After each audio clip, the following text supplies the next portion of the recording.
πεις με λίγα λόγια με ποιον τρόπο έχεις βιώσει εσύ όλες τις προκλήσεις που έχουν έρθει από το κοντινό σου συγγενικό περιβάλλον, ποια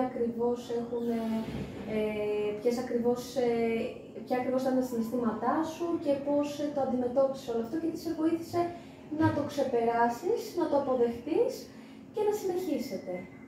Αρχικά ευχαριστώ πάρα πολύ και εγώ για την πρόσκληση. Είμαι πάρα πολύ χαρούμενη που είμαι εδώ και συμβάλλω και εγώ στο πρόγραμμα.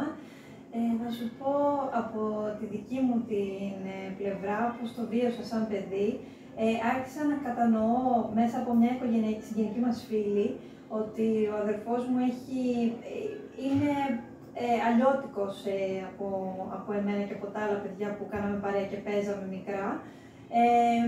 Και μου είχε επισημάνει ότι πρέπει να μιλήσω με τη μητέρα μου. Γι' αυτό και έχει μιλήσει και στη μητέρα μου ότι πρέπει, εκεί στην ηλικία των 6 ετών, ότι πρέπει να μου μιλήσει γι' αυτό. Οπότε έκανα την αρχική συζήτηση με τη μητέρα μου, αλλά στεναχωρέθηκα λίγο στην αρχή. Το συνειδητοποίησα αμέσως, το κατάλαβα. Δεν φοβήθηκα, δεν ένιωσα άσχημα.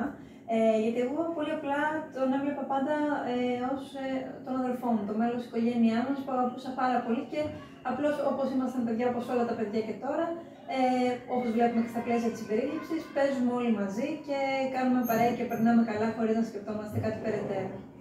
Ωραία. Έχεις να δώσεις κάποιο έτσι θετικό μήνυμα, κάποια σκέψη που θα ήθελες να μοιραστείς με τον κόσμο για τη φροντίδα της ψυχικής υγείας, γενικότερα κάποιο έτσι μήνυμα θετικό? Ναι, εννοείται. Ό,τι και να συμβαίνει, είτε αυτό είναι κάποιο ψυχικό νόσημα, είτε νοητικό, είτε προκύψει στην πορεία, που είναι πολύ μεγάλο πρόβλημα να προκύψει στην πορεία, είτε είναι κάτι που είναι εκπαιδευτικό όπως το έζησα εγώ, μάλλον είναι πολύ πιο εύκολο να το ζήσει κάποιος επιγενετής. Είναι καταρχάς να αποδεχτεί το θέμα που έχει δημιουργηθεί στην οικογένεια, να συμβουλευτούν και να μην φοβούνται να εμπιστευτούν τους ειδικούς που δεν κάνουμε τόσο εύκολα και να μην φοβούνται και να έχουν την ψυχική δύναμη και ανθρώπους δίπλα τους που τους στηρίζουν και ξέρουν ότι θα μπορούν να βοηθήσουν και το ίδιο το άτομο που το βιώνει, αλλά και τον περίκαιρο, την οικογένεια που επίσης περνάει μια ψυχική οδύνη εσωτερική. Οπότε πιστεύω ότι αυτή θα ήταν η καλύτερη συμβουλή και θα έχουν μετά ότι όλα τα πράγματα θα έρθουν πολύ πιο θετικά. Σε ευχαριστούμε πάρα πολύ, Γεωργία μου. Εγώ ευχαριστώ πάρα πολύ.